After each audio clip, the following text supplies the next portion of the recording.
Hello dear student, स्वागत है आप लोगों का ऑनलाइन स्टडी क्लास में। आज मैं आप लोगों को कक्षा 6, 7, 8 का हिंदी व्याकरण पढ़ाने जा रहा हूं, जिसमें आज का हमारा टॉपिक है काल और वाच्य। ध्यान से सुनेंगे, बड़ा मजा आने वाला है आपको इस चैप्टर में। अगर आप इसे ध्यान से समझते हैं, सुनते और समझते और देखते हैं, तो आपको अच्छे से आपको काल या वाच्य पहचानने में कोई दिक्कत नहीं होगी। तो आइए स्टार्ट करते हैं काल और वाच्य। देखते हैं काल क्या होता है। तो सबसे पहले जान लें, काल का दूसरा नाम समय होता है, यानी कि काल को हम समय भी कह सकते हैं। और काल का अंग्रेजी होता है टेंस, जैसा कि इंग्लिश में भी आप लोग पढ़े होंगे। टेंस यानी कि काल, जिसका दूसरा नाम होता है समय। अब काल क्या होता है कि जैसे कुछ भी हम करते हैं या कोई भी कार्य किया जाता है या होता है, तो वो किसी न किसी समय में होता है। तो क्रिया यदि की जाती है या होती है, तो जिस दौरान वो होती है उसी को हम काल कहते हैं। जिस समय होती है वो काल कहते हैं। यानी कि क्रिया जो की जाती है या होती है या की जाने वाली क्रिया या समय को ही हम क्या कहते हैं? काल कहते हैं। यानी कि कोई भी कार्य जो होता है तो उसके होने वाले समय को ही हम क्या कहते हैं? काल कहते हैं। यानी कि जैसे मैं पढ़ रहा हूं, मैं पढ़ रहा था, मैं पढ़ूंगा, तो यहाँ पे कई केस आ गए। जैसे एक तो वर्तमान है, एक भूत है और एक भविष्य है। कहने का आशय यह है कि कोई भी कार्य जो होता है या किया जाता है, तो जिस समय में होता है उसी समय को हम क्या कहते हैं? काल कहते हैं। तो ये रहा काल। अब देखें काल के प्रकार। काल के प्रकार देखें, काल कितने प्रकार के होते हैं, ध्यान से सुनेंगे आप। आपने अंग्रेजी में तो पढ़ा होगा, जैसे कि इंग्लिश में इसको बोलते हैं टेंस, और टेंस 3 प्रकार के होते हैं। हिंदी में भी 3 प्रकार के होते हैं। बड़ा आसान है, इंग्लिश में भी 3, हिंदी में भी 3। वो 3 कौन कौन है? वर्तमान काल, वर्तमान काल, दूसरा क्या है? भूतकाल, भूतकाल, और तीसरा है भविष्य काल। तीसरा क्या है? भविष्य काल। अब इंग्लिश में भी 3, हिंदी में भी वही है, बस नाम का अंतर है। वहां पे प्रेजेंट टेंस होता है, यहाँ पे वर्तमान काल। वहां पे पास्ट टेंस होता है, यहाँ पे भूतकाल। वहां पे फ्यूचर टेंस होता है, यहाँ पे भविष्य काल। तो ये भी 3 प्रकार के होते हैं, हिंदी में भी। अब देखें, वहां पे वर्तमान काल 4 प्रकार का होता है। मैं भी आपको 4 प्रकार का बताने जा रहा हूं। देखें, यहाँ पे वैसे आपकी किताब में 3 प्रकार का दिया हुआ है, लेकिन मैं आपको 4 प्रकार का बताने जा रहा हूं। वो चौथा प्रकार क्या है, ध्यान से देखेंगे आप। पहला है सामान्य, सामान्य वर्तमान काल, सामान्य वर्तमान काल। दूसरा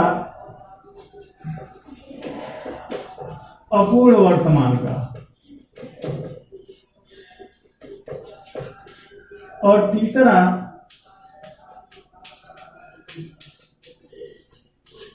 संदिग्ध वर्तमान काल, और चौथा है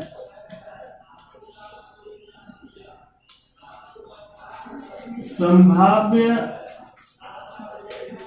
वर्तमान काल।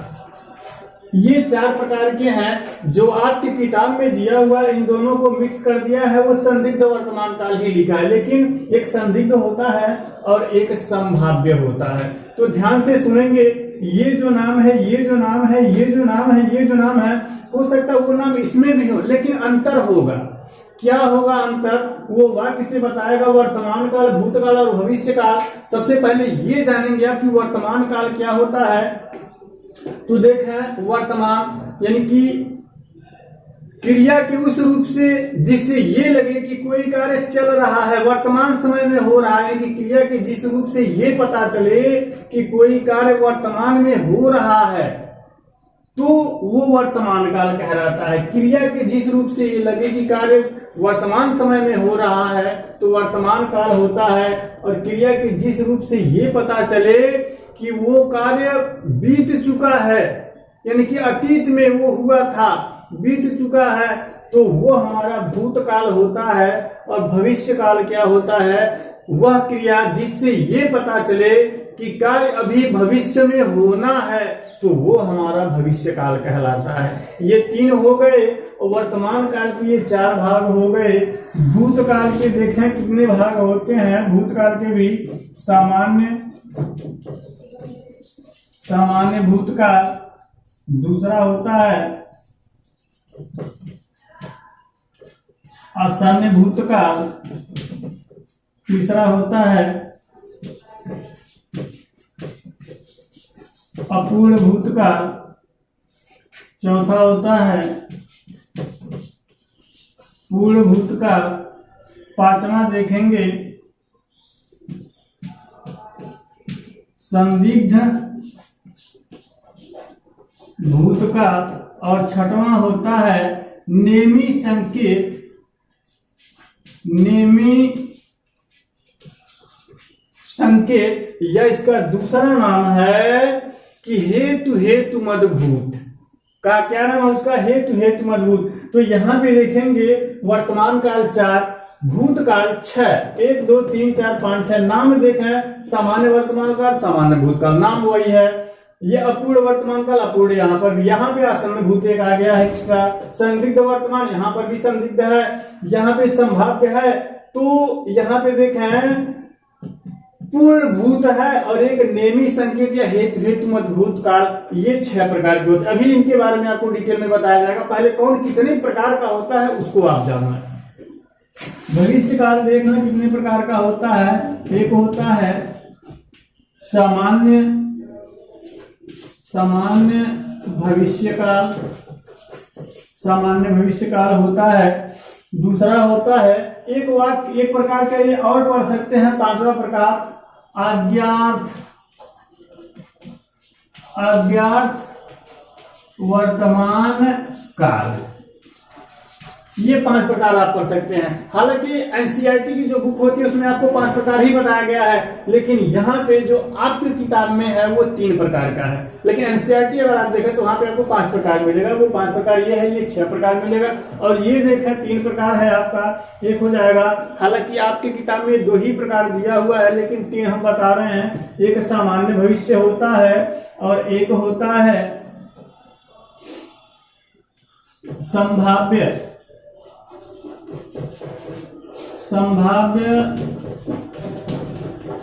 भविष्य का, और एक तीसरा है हेतु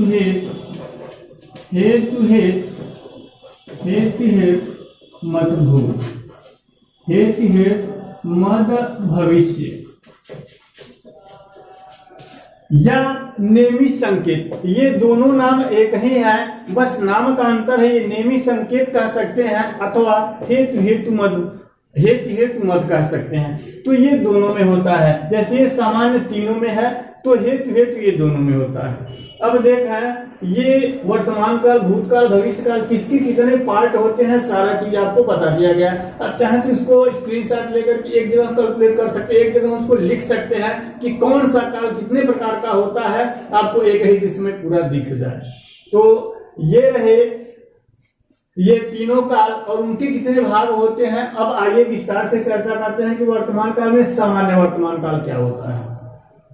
तो आइए देखें कि पहले सामान्य वर्तमान काल क्या होता है।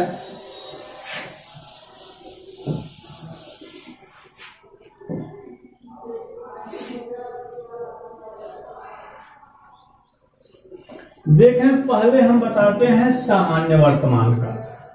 सामान्य वर्तमान काल क्या होता है कि जिस क्रिया से, ध्यान से सुनेंगे, कि जिस क्रिया से क्रिया का सामान्य रूप का बोध होता है, जिस क्रिया से क्रिया के सामान्य रूप का बोध होता है वो हमारा होता है सामान्य वर्तमान काल। सामान्य वर्तमान काल, ये भी वर्तमान काल लग गया है तो ये भी ध्यान रखना होगा कि वर्तमान में वो कार्य हो रहा है। तो क्रिया के जिस रूप से सामान्य रूप से वर्तमान में होने का बोध होता है वो सामान्य वर्तमान काल कहलाता है।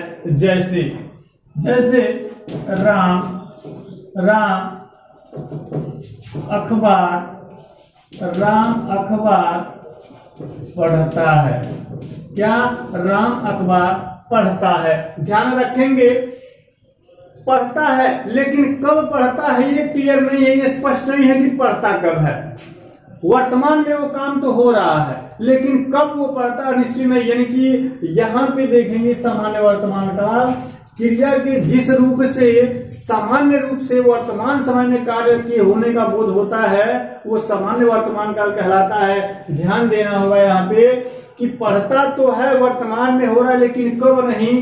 तो आप ये ध्यान रखेंगे, जब समय इंगित नहीं किया स्पष्ट रूप से, बस ये बताया गया कि वो काम करता है, तो वो हमारा सामान्य वर्तमान काल कहलाता है। ध्यान रखेंगे। ये उदाहरण हो गया। पहचान आप जानने के लिए देख सकते हैं, अंत में ताहती हैं, ये हो सकता है, आप अपने हिसाब से देख सकते हैं। लेकिन क्रिया के जिस रूप से कार्य के सामान्य रूप से वर्तमान समय में होने का बोध हो, सामान्य वर्तमान काल कहलाता है। जैसे राम अखबार पढ़ता है, ये हमारा सामान्य वर्तमान काल है। अब देखें अपूर्ण वर्तमान काल। अपूर्ण वर्तमान काल क्या होता है? अपूर्ण लिख दिया है, इसका मतलब यह है कि इस वाक्य में, इस टेंस में, इस काल में जो कार्य होगा वो पूरा नहीं होगा, अपूर्ण होगा, अर्थात जारी होगा। तो जिस वाक्य से ये लगे कि कार्य अभी अपूर्ण है, पूरा नहीं हुआ है, वर्तमान समय में क्रिया का वह रूप जिससे वर्तमान समय में कार्य के जारी रहने का बोध होता है, वो अपूर्ण वर्तमान काल कहलाता है। जैसे एग्जाम्पल देखेंगे कि राम अखबार पढ़ रहा है। यहां पे देखें कार्य जारी होने का बोध हो रहा है। तो जिस वाक्य से कार्य का जारी होने का बोध हो, वो भी वर्तमान समय में जिस वाक्य से या जिस क्रिया से वर्तमान समय में कार्य के जारी रहने का बोध होता है, वो हमारा होता है अपूर्ण वर्तमान काल। अपूर्ण इसलिए नाम दिया गया है क्योंकि कार्य पूर्ण नहीं होता है, जारी रहता है, इसलिए अपूर्ण काल कह दिया गया है। अंतर देख लेंगे। सामान्य वर्तमान काल में राम अखबार पढ़ता है, अगर इस टाइप से वाक्य आता है सामान्य हो जाएगा, अगर कार्य जारी है तो वो हो जाएगा अपूर्ण वर्तमान काल।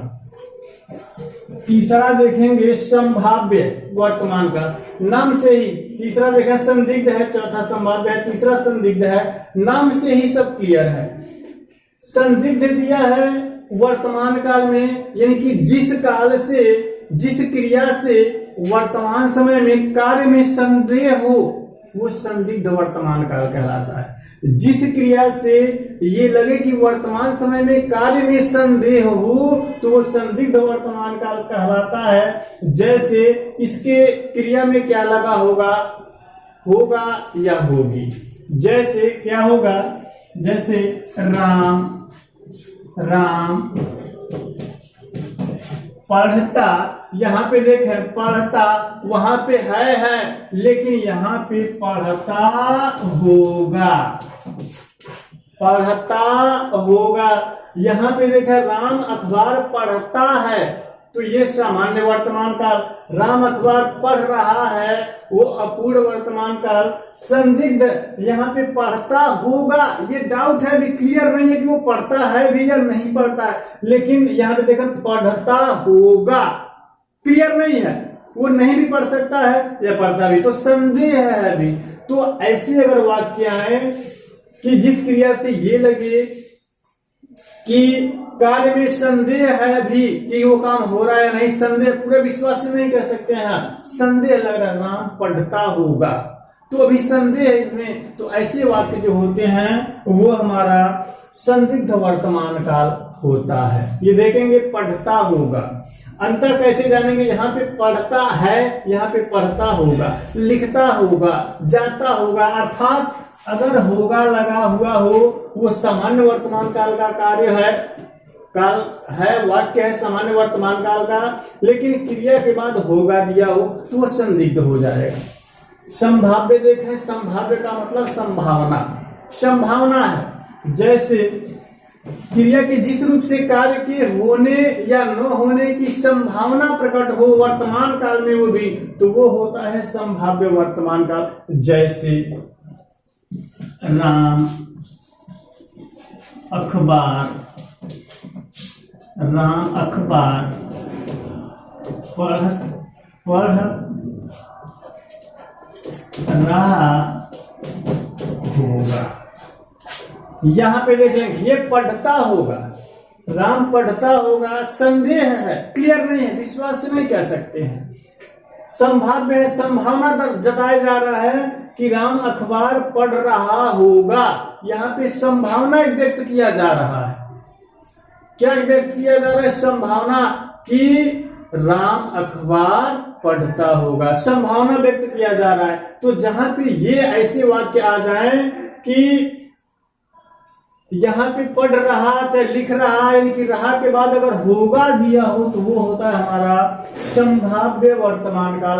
अंतर देख लेंगे, अगर सामान्य वर्तमान काल का ही वो वाक्य है और है की जगह पे होगा है तो संदिग्ध, और अगर वो अपूर्ण वर्तमान काल का वाक्य दिया है और है की जगह है आपका होगा आ जाए तो हो जाएगा संभाव्य। अंतर देखना एक दूसरे से, ये आपको बिल्कुल समझ में आ जाएगा। अब देखें, दिया है आज्ञार्थ वर्तमान काल। आज्ञार्थ जैसा कि नाम से ही स्पष्ट है कि जिस वाक्य से आज्ञा का बोध हो, वर्तमान समय में आज्ञा का बोध हो, आज्ञार्थ वर्तमान काल कहलाता है। जैसे तुम घर जाओ, तुम खड़े हो जाओ, तुम चले जाओ, या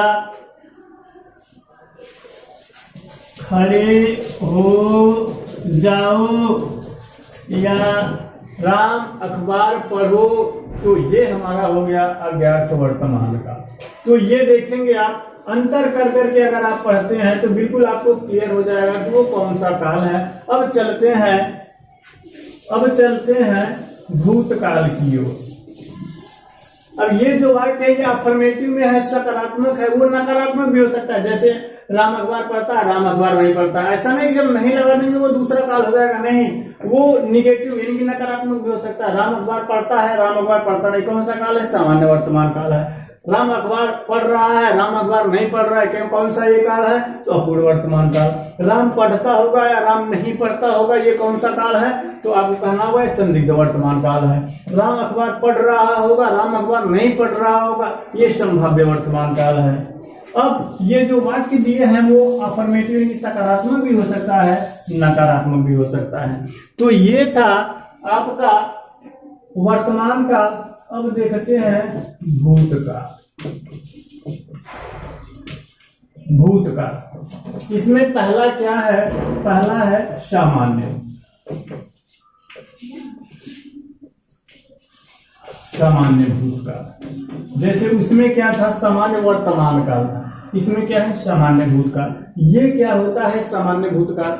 तो जिस वाक्य से अतीत में यानी बीते हुए समय में क्रिया का सामान्य रूप से बोध होता हो वो हमारा सामान्य भूतकाल कहलाता है। यानी कि जिस क्रिया या क्रिया का वह रूप जिससे अतीत में कार्य के सामान्य रूप से होने का बोध होता है वो हमारा होता है सामान्य भूत। जैसे देखेंगे, जैसे राम अखबार पढ़ा या राम ने अखबार पढ़ा। मोहन बाजार गया, सोहन विद्यालय गया। तो ऐसे जो वाक्य होते हैं वो सामान्य से, कब गया स्पष्ट नहीं है, कब गया स्पष्ट नहीं है, बस ये ऐसे ही वाक्य कह दिया, सामान्य रूप से बोध कराया जा रहा है, तो वो हमारा, वो भी अतीत समय में, तो वो सामान्य भूतकाल होता है। सामान्य भूतकाल जैसे राम ने अखबार पढ़ा, यानी कि वो बीते समय के बारे में बतला रहा है यहाँ पर, तो वो हमारा होता है सामान्य भूतकाल। दूसरा देखें दिया है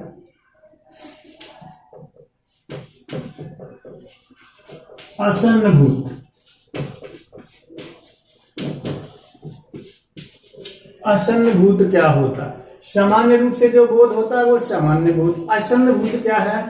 जिस वाक्य से ये लगे कि कार्य अभी अभी हुआ है, जिस वाक्य से ये लगे कि कार्य अभी अभी पूर्ण हुआ है, तो वो होता है आसन्न भूतकाल। आसन्न भूतकाल जो कार्य अभी अभी हुआ है, जैसे राम ने अखबार पढ़ लिया है। राम ने एक बार पढ़ लिया है, यानी कि इस वाक्य से ये लग रहा है कि कार्य अभी अभी राम ने अखबार पढ़ लिया है। अभी अभी जिस वाक्य से ये लगे कि कार्य अभी अभी पूर्ण हुआ तो जाहिर सी बात है वो चीज मतलब बीत गया है। कोई भी कार्य पूर्ण हो गया इसका मतलब वो बीत गया है। तो जिस वाक्य से ये लगे कि कार्य अभी अभी पूर्ण हुआ है तो वो हमारा होता है आसन्न भूत। जैसे राम ने अखबार पढ़ लिया है। अब देखें तीसरा क्या होता है। तीसरा होता है अपूर्ण भूतकाल। अपूर्ण भूतकाल आपका वर्तमान काल में भी आया था, यहाँ पर भी आया है। देखें अपूर्ण का मतलब है कार्य पूर्ण नहीं हुआ है। तो जिस वाक्य से ये लगे कि कार्य पूर्ण नहीं है बल्कि कार्य जारी है तो वो हमारा होता है अपूर्ण भूतकाल। यानी कि जिस वाक्य से अतीत में या बीते हुए समय में कार्य के जारी रहने का बोध होता है वो हमारा होता है अपूर्ण भूतकाल। जैसे राम ने या राम अखबार पढ़ रहा था। राम अखबार पढ़ रहा था। ये देखें यहाँ पे कार्य क्या है, जारी है, लेकिन जारी रहने के साथ साथ समय भी दिया है था, यानी कि पढ़ रहा था। यानी कि जो पढ़ने का जो कार्य जारी है वो किस समय में है, अतीत में है, बीते हुए समय में है। तो जिस वाक्य से ये लगे कि अतीत में कार्य जारी है तो वो हमारा होता है अपूर्ण वर्तमान काल। जैसे राम अखबार पढ़ रहा था। यहाँ पे देखें इस वाक्य से लग रहा है कि अभी अभी पूरा हुआ है, लेकिन ये यहाँ पे देख रहा है अपूर्ण यानी कि जारी था, वो भी किस समय में, अतीत में, बीते हुए समय में, भूतकाल में। तो ये हो गया पूर्ण भूतकाल। चौथा देखेंगे पूर्ण भूतकाल। चौथा हमारा है पूर्ण भूतकाल। नाम से ही बिल्कुल सारा स्पष्ट है, पूर्ण का मतलब पूरा। जिस वाक्य से ये लगे कि अतीत में यानी कि भूत में यानी कि बीते हुए समय में कार्य का पूर्ण होना पाया जाए वो हमारा होता है पूर्ण भूतकाल। जैसे राम अखबार पढ़ लिया था।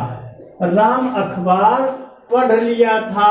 यहाँ पे देखें अतीत में जो कार्य है वो पूर्ण हो गया है, यहाँ पर देखें जारी है, इसलिए अपूर्ण भूतकाल कहा गया है। यहाँ पे देखें अतीत में कार्य जो है पूरा हो गया, इसलिए इसको पूर्ण भूतकाल कहा जा रहा है। जैसे राम अखबार पढ़ लिया था, यानी अतीत में कार्य पूर्ण हो गया है।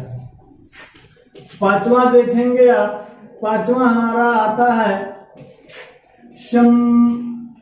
संभाव्य, नहीं पांचवा नहीं, संदिग्ध है। संदिग्ध ये नाम आपको मिला था, वर्तमान में भी मिला था, संदिग्ध भूतकाल।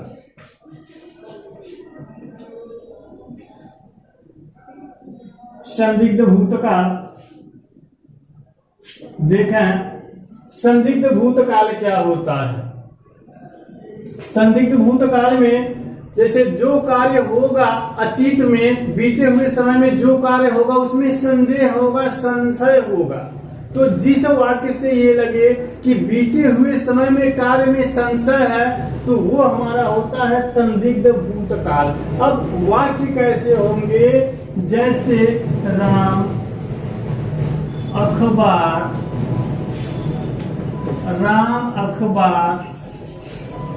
पढ़ा होगा। यहाँ पे देखें राम अखबार पढ़ा होगा, बीते हुए समय की ओर संकेत कर रहा है, लेकिन स्पष्ट रूप से नहीं कह सकते हैं कि राम ने ही पढ़ा है, बल्कि संदेह है, हो न हो राम ही पढ़ा होगा। संदेह पूरे विश्वास से नहीं कर सकते हैं। तो जहां पे जिस वाक्य से लगे कि संदेह है वहां पे वो हमारा होता है संदिग्ध भूतकाल। जैसे राम अखबार पढ़ा होगा या राम ने अखबार पढ़ा होगा। अंतर समझेंगे इस वाक्य का, इस वाक्य से अगर कंपैरिजन करें तो अंतर समझ में आ जाएगा कि जो सामान्य भूत होता है जहां वो खत्म हुआ है वहीं पे अगर होगा आ जाए तो वो हमारा होता है संदिग्ध भूतकाल। ध्यान रखेंगे, एक दूसरे से अगर तुलना करके अगर आप समझते हैं तो आपको अच्छी से समझ में आएगा। छठवां देखें क्या होता है, नेमी संकेत आपके किताब में दिया है, जिसको हम हेतु हेतु मजबूत भी कहते हैं। क्या बोलते हैं? हेतु हेतु मजबूत, हेतु हेतु मजबूत अथवा नेमी संकेत, नेमी संकेत इसको कह सकते हैं। ये क्या होता है, जिस वाक्य से अतीत में या बीते हुए समय में शर्त दिया गया हो तो वो हमारा होता है नेमी संकेत या हेतु हेतु मजबूत काल। जैसे आपने पढ़ा होगा अंग्रेजी में जो कंडीशनल सेंटेंस होते हैं पास्ट टेंस के, वो हमारे होते हैं यहाँ पर हेतु हेतु मजबूत या नेमी संकेत। वाक्य कैसे होंगे? जैसे अगर तुम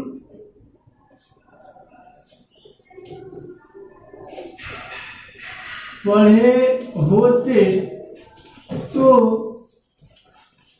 पास हो गए होते। यहाँ पे देखें, जो वाक्य हमारा है वो इस वाक्य से लग रहा है कि वो कार्य बीते हुए समय में है। अगर तुम पढ़े होते तो तुम पास हो गए होते, अगर तुम वहां गए होते तो ये चीज तुमको मिल गया होता। इस वाक्य से ये लग रहा है कि जो कार्य हुआ है वो बीते हुए समय में है, लेकिन अगर शर्त दी गई हो, कंडीशन दिया गया हो, तो वो वाक्य हमारा होता है हेतु हेतु मजबूत या नेमी संकेत वाक्य। अगर तुम पढ़े होते तो तुम पास हो गए होते। तो ये है हमारे, ये 6 प्रकार के भूतकाल होते हैं। वर्तमान में आपको बताया गया था 5 प्रकार, ये 6 प्रकार यहाँ देखेंगे। सामान्य भूतकाल, उसके बाद सामान्य भूतकाल जैसे राम ने अखबार पढ़ा, ये वाक्य ऐसे भी हो सकता है राम ने अखबार नहीं पढ़ा, वो नकारात्मक भी हो सकता है। आसन्न भूत, आसन्न भूत देखेंगे राम ने अखबार पढ़ लिया है, यानी कि इस वाक्य से ये लग रहा है कि अभी अभी कार्य हुआ, या राम ने एक बार नहीं पढ़ लिया, नहीं पढ़ा है, तो ये हमारा हो गया आसन्न भूत। अपूर्ण, राम अखबार पढ़ रहा था या राम अखबार नहीं पढ़ रहा था, वो अपूर्ण हो गया। पूर्ण क्या होता है? राम अखबार पढ़ लिया था या राम अखबार नहीं पढ़ा था। संदिग्ध भूत, राम अखबार पढ़ा होगा या राम अखबार नहीं पढ़ा होगा। हेतु हेतु मजबूत, कंडीशनल सेंटेंस है, अगर तुम पढ़े होते तो पास हो गए होते। तो ये हमारा हो गया हेतु हेतु मजबूत। अब आइए चलते हैं भविष्य काल में। भविष्य काल के प्रकार देखते हैं। भविष्य काल के प्रकार देखेंगे। भविष्य काल, भविष्य काल क्रिया के जिस रूप से ये पता चले कि कार्य भविष्य में अभी होना है वो भविष्य काल कहलाता है। और भविष्य काल में होता है सामान्य भविष्य काल। सामान्य भविष्य काल, सामान्य भविष्य काल क्या होता है कि जिस वाक्य के क्रिया से ये पता चले कि भविष्य काल में कोई कार्य सामान्य रूप से हो रहा है तो वो हमारा होता है सामान्य भविष्य काल। जैसे देखें राम अखबार पढ़ेगा, राम अखबार पढ़ेगा या राम विद्यालय जाएगा, तो यहाँ पे जो कार्य हो रहा है सामान्य रूप से बोध हो रहा है वो भी भविष्य में, तो वो हमारा हो जाएगा सामान्य भविष्य काल। दूसरा देखेंगे संभाव्य भविष्य काल।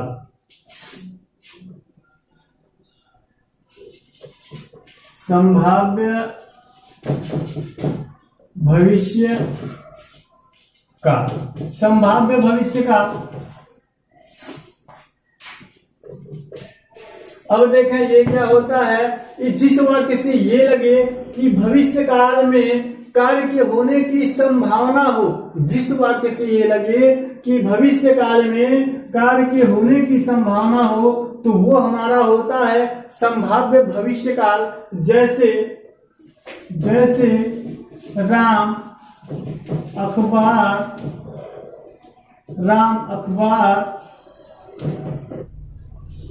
पढ़ सकता या पढ़े।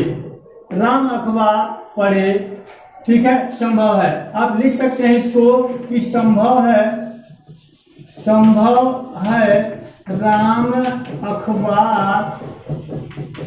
राम अखबार पढ़े।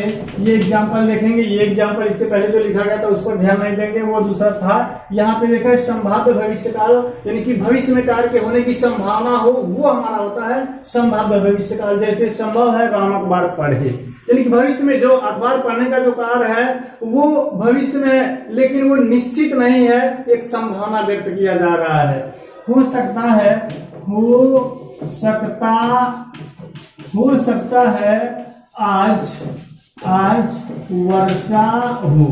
यहाँ पर देखें, जो भी कार्य की बात की जा रही है भविष्य में होने की एक संभावना व्यक्त की जा रही है, तो जिस वाक्य से ये लगे कि कार्य का भविष्य में भी होने की संभावना, वो संभाव्य भविष्य काल होता है। जैसे संभव है राम अखबार पढ़े, हो सकता है आज वर्षा हो।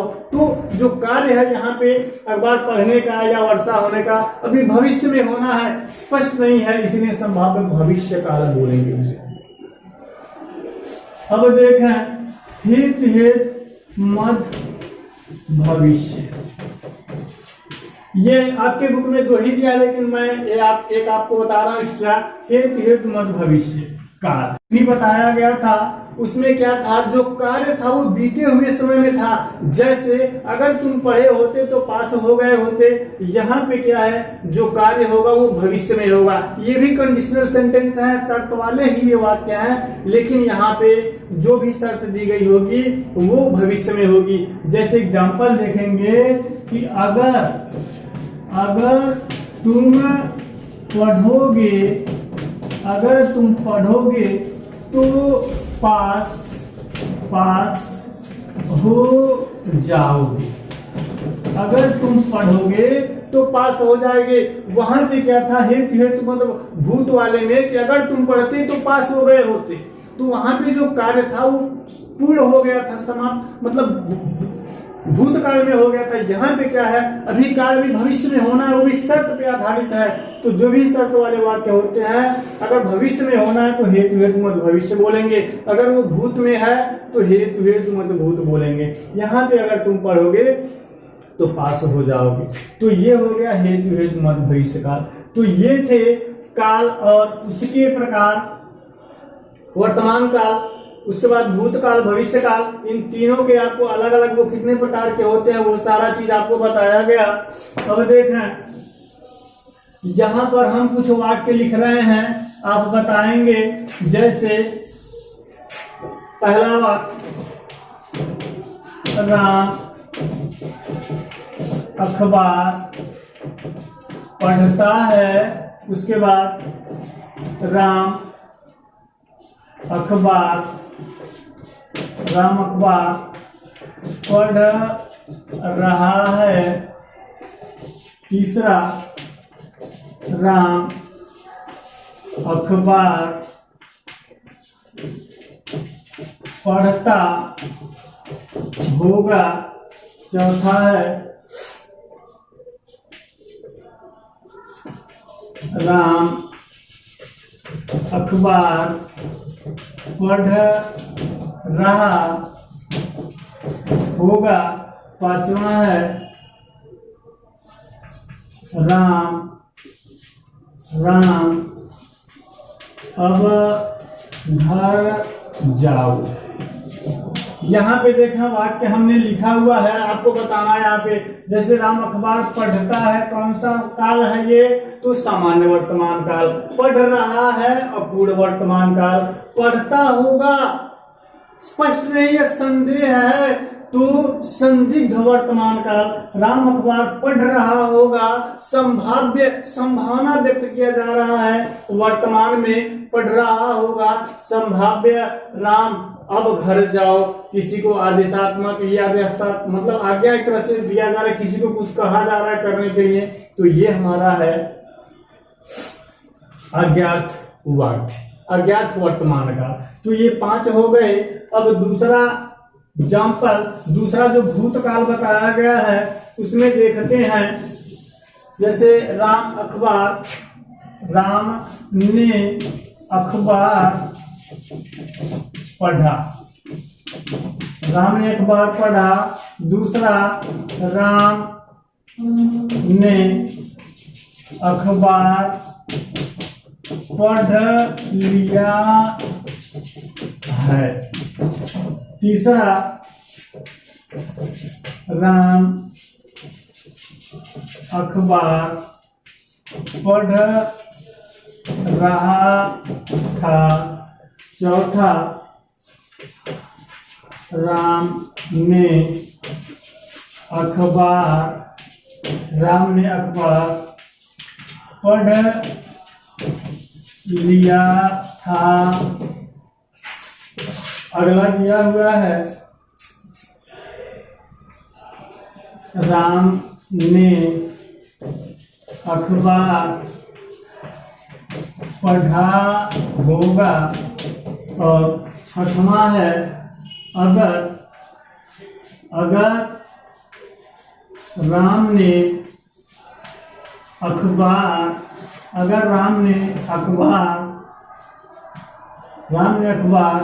पढ़ा होता तो उसे इसकी जानकारी होती।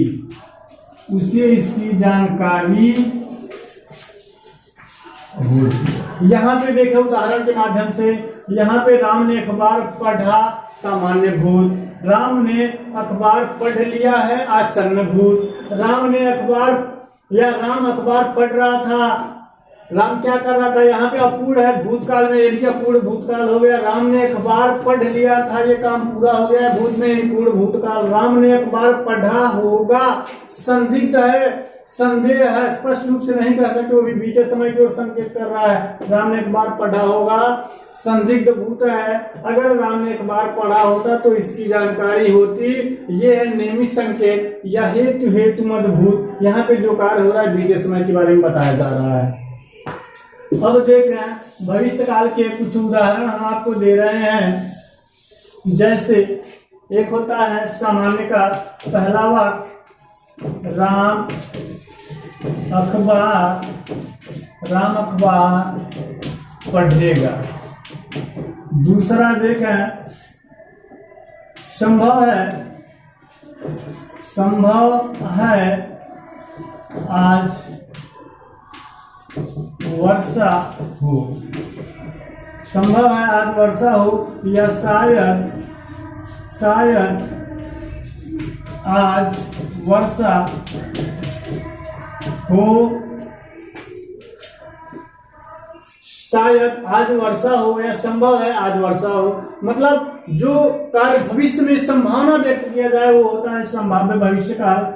ये दोनों एग्जाम्पल। अगला देखेंगे, अगर राम अखबार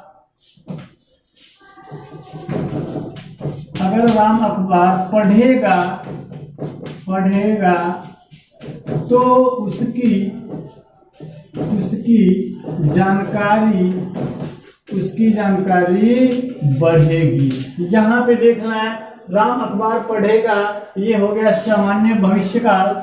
संभव है आज वर्षा हो या शायद आज वर्षा हो, ये संभाव्य भविष्य काल, संभावना व्यक्त किया जा रहा है संभाव्य भविष्य काल। अगर राम अखबार पढ़ेगा तो उसकी जानकारी बढ़ेगी, ये नेमी संकेत या हेतु मद भविष्य काल होता है। तो इस प्रकार आपको उदाहरण के माध्यम से भी बताया गया। अब हम उम्मीद करते हैं कि ये जो तीनों काल और इनके विभिन्न भाग बताए गए आपको समझ में आया होगा। अब आइए बात करते हैं वाच्य की। वाच्य क्या होता है? तो वाच्य देखना कि क्रिया के जिस रूप से ये पता चले कि उसमें क्रिया में किसकी प्रधानता है, कर्ता की प्रधानता है, क्रिया की प्रधानता है या भाव की प्रधानता है, तो वो हमारा होता है वाच्य। अर्थात इस प्रकार आप कह सकते हैं कि क्रिया का वह रूप जिससे ये पता चले कि उस वाक्य में कर्ता की प्रधानता है या कर्म की प्रधानता है या भाव की प्रधानता है, वही वाच्य कहलाता है। वाच्य के प्रकार देखना, वाच्य कितने प्रकार के होते हैं? तो वाच्य 3 प्रकार के होते हैं। पहला होता है कर्तावाच्य। पहला क्या होता है? कर्तावाच्य, यानी कि वह वाक्य जिसमें क्रिया का संबंध है, क्रिया का प्रभाव कर्ता पर पड़ता है, यानी कि लिंग और वचन के अनुसार उसका प्रभाव कर्ता पर पड़ता है, कर्तवाच्य होता है, कर्तावाच्य होता है। जैसे कर्ता को कर्त भी बोलते हैं, जैसे राम ने अखबार पढ़ा। यहाँ पे जो कार्य हो रहा है इसका प्रभाव किस पर पड़ा? राम पर। क्रिया का जो संबंध है किस पर पड़ा? उसका प्रभाव राम पर। तो राम यहाँ पे कर्तावाच्य हो गया। ये जो वाक्य है, राम ने अखबार पढ़ा, मोहन विद्यालय गया, सोहन आज खाना खाया, तो ऐसे जो वाक्य है ये कर्तावाच्य है या कर्तवाच्य भी बोल सकते हैं। दूसरा क्या होता है? कर्मवाच्य। कर्मवाच्य क्या होता है? जिस वाक्य में क्रिया का संबंध या क्रिया का संबंध जो होता है वो कर्म से होता है, जिस वाक्य में क्रिया का संबंध कर्म से होता है या उस वाक्य में कर्म की प्रधानता दी जाती है, तो वो कर्मवाच्य होता है। जैसे अखबार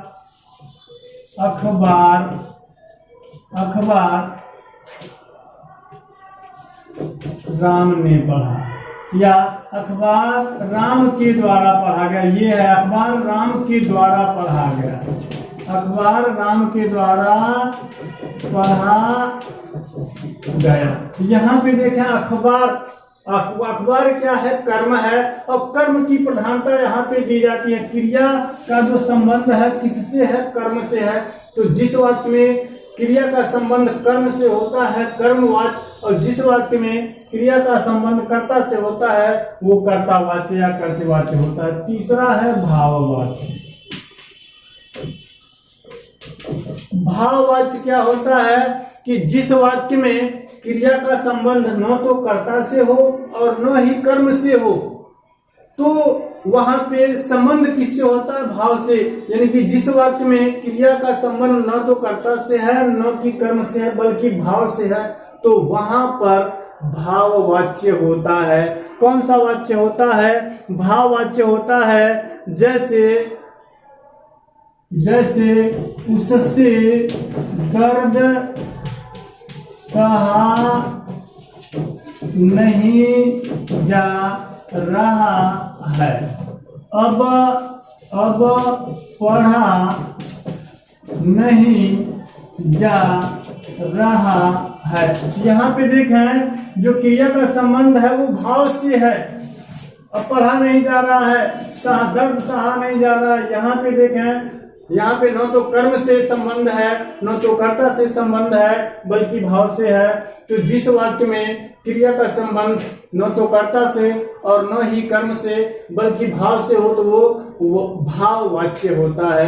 तो ये वाच्य आपको बताए गए 3 प्रकार के। अब हम उम्मीद करते हैं कि आपको ये चैप्टर जो काल और वाच्य का है समझ में आया होगा। अगर कहीं कोई दिक्कत हो तो आप इस वीडियो को पुनः देख सकते हैं। धन्यवाद।